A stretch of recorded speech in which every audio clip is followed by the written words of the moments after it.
Cousin falsely accused me of SA. Now my family is finally contacting me after almost 10 years. I grew up in what was probably the most normal of normal households. Parents worked a lot, but still managed to care for me and my 3 older sisters. We were never super close as a family, but never had any issues either. Same goes for my extended family. They always lived a few hours away, but we saw each other during summer holidays or Christmas and always got along great. But when we got older we naturally grew apart as everyone had their own lives. I'm 31 now. In 2014, when I was 22 and attending uni, I got a phone call from my mother that turned my life upside down. I remember I didn't even answer at first, because I was gaming with friends. But she called again immediately after the first call. This was an unwritten rule in the family. If you call twice like that, it's important. Like someone died important. So when she called again, I excused myself and answered, only to hear chaos in the other end. Like people were arguing. But when my mom realized I had answered, it sounded like she went to another room and closed the door. I just asked what was going on and I heard she was crying. My memory of this conversation is a bit blurry, but she basically asked me if I had something to confess to regarding E.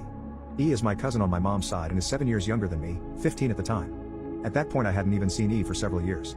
I just said no and asked what this is about.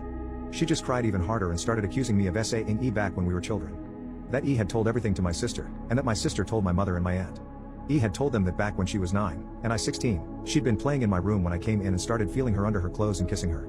My mother screamed at me to say something, but I couldn't even speak. It was all so absurd. I remember thinking that must be some bad joke. The last thing I remember saying was that it's not true and that E is lying. But then my mom goes on saying that how E gave such a detailed description of where and how. Then she kept asking something like, did you do this? Did you do this? And I just screamed back at her no. Each time.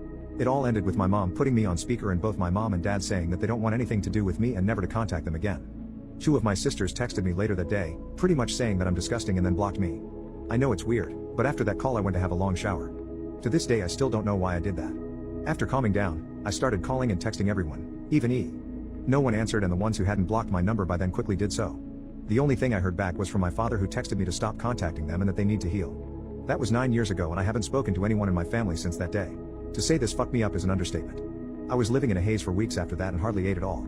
It didn't help that this was right before I was supposed to defend my bachelor's thesis and was already stressed out. Luckily my co-writer sensed something was up and saved me by controlling the conversation so that I got the easy parts. Without him I sure I would have failed. Needless to say, no one came to my graduation.